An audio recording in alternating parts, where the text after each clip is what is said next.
அன்புடைய சகோதரர்களுக்கு நிறைய வணக்கம்.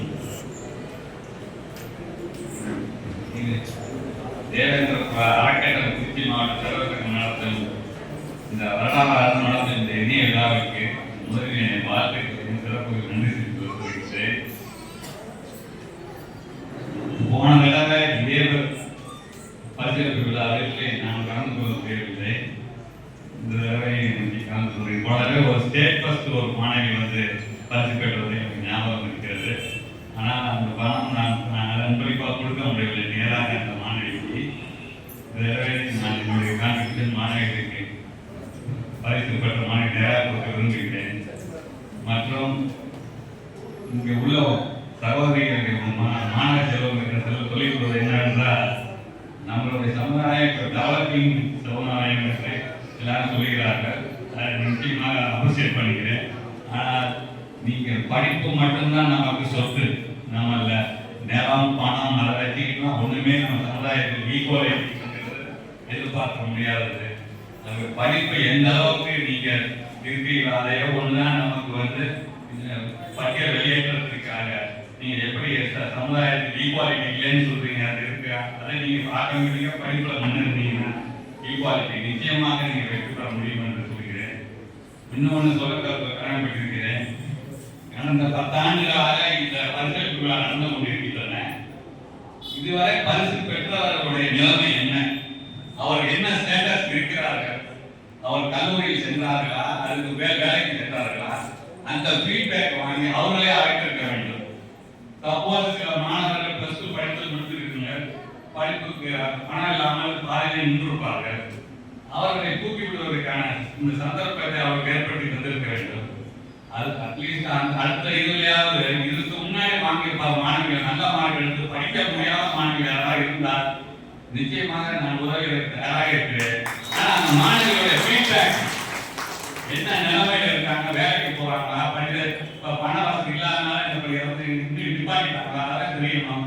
அதனால நீங்க இது கொடுக்க மார்க் அதிக மார்க் வாங்கி என்ன ஸ்டேட்டஸ் இருக்கிற ஃபீட்பேக் இந்த சமுதாய சகோதரர்கள் பெற்றவர் அதற்குரிய நடவடிக்கை ஏற்படுத்தி தாழ்மையுடன் கேட்டுக்கொள்கிறேன். இது வந்து நம்மளோட சகோதரிகளே, நான் வந்து மாணவ செல்வங்களே, படிப்புனா மாணவர்களுக்கும் சொல்கிறேன், மாணவிகளுக்கும் சொல்கிறேன். இன்று உள்ள சமுதாயத்திலே படிப்புக்கும் போது படிப்பை மட்டும் கான்சன்ட்ரேட் பண்ணுங்க. அந்த படிப்பு தவிர அபார்ட் ஃப்ரம் த படிப்பு செல்போன் நோண்டிக்கிட்டு அதில் மூலமா சாட்டிங் பண்ணிக்கிட்டு ஃபேஸ்புக் இன்ஸ்டாகிராம்ல பண்ணிக்கிட்டு இந்த லவ் அஃபேர் அந்த இதெல்லாம் தயவு செஞ்சு உங்கள் வாழ்க்கை செட்டில் ஆகிற வரைக்கும் நீங்கள் தயவு செய்து அதை ஈடுபட வேண்டாம். நீங்கள் வந்து நல்ல மார்க் எடுக்க போறீங்க, படிக்க முடியாமல் இருக்கு, நான் காலேஜுக்கு போக முடியல அப்படின்னு என் நம்பரை சார்ட்ட சொன்னீங்கன்னா, ஜெயக்குமார் சார் சொன்னீங்கன்னா நான் நிச்சயமா என்னால் முடிஞ்ச உதவியை செய்கிறேன். ஆனால் அது படிப்புக்கு சம்மந்தப்பட்ட இருக்கிறத மட்டும்தான் என்னால் செய்ய முடியும், மற்ற இதுக்காக செய்ய முடியாது. அது மாதிரி படிக்க முடியாமல் அது உண்மையிலே இல்லைன்னா சொல்லிங்கன்னா எனக்கு இன்ஃபார்ம் பண்ணுங்க. அது ரெடி டு டூ இட். நான் நன்றி சொல்றேன். இந்த ஃபங்க்ஷனுக்கு கூப்பிட்டதுக்கு ஜெயக்குமார் நன்றி சொல்கிறேன். இது கண்டினியூவாக எவ்வளவு இயர் இல்லாமல் +2 கல்லூரி மாணவர்கள் ஹையர் செகண்டரி போக முடியாதவங்க கூட ஏழ்மையான மாணவர்கள் இருந்தாலும் கூட அதற்குரிய நடவடிக்கை எடுக்கும்படி கேட்டுக்கொள்கிறேன். ஆனால் மற்றவர்கள் நம்ம மாணவர்களுக்கு கிராமங்களில் நான் சென்றிருக்கிறேன், நம்ம மாணவர்களுக்கு கைட் பண்றது, அடுத்தது என்ன பண்றது, எந்த கோர்ஸுக்கு போறது, எப்படி படிக்கணும், அதை எது படித்தா நல்லதுங்கிறது ஒரு கைட்லைன்ஸ் இல்லாதது, ரொம்ப அவேர்னஸ் இல்லாதது ரொம்ப கஷ்டமா இருக்கு வில்லேஜுக்கு போகும்போது. அதுக்குரிய ஜெயராமன் சார் அவர்களுக்கு கைடோ இன்ஸ்டியூட் மாதிரி நடத்தி மாதத்துக்கு ஒரு வேலை அவங்களை கூப்பிட்டு எப்படி படித்தா எது படித்தா நல்லதுன்னு மென்டர் கூப்பிட்டு நல்லா படித்த டாக்டர்ஸ், நிறைய டாக்டர்ஸ் மெம்பர்ஸாக இருக்காங்க, இன்ஜினியர்ஸ் இருக்காங்க, அவங்கள கூப்பிட்டு கைட் பண்ண சொல்லுங்க. அதுதான் சும்மா ப்ரைஸ் கொடுத்துட்டு நம்ம அதோட டிபார்ட்மெண்ட் சாப்பிட்டு போகிறதுக்கு it is totally waste for us. நம்ம பதில் அவங்க எப்படி டெவலப் பண்ணணும், அதுக்கு என்ன ஐடியா, எதை படித்தா நல்லதுங்கிறத ஏற்பாடு பண்ண முடியும். ரொம்ப நன்றியோடு கேட்டுக்கொள்கிறேன்.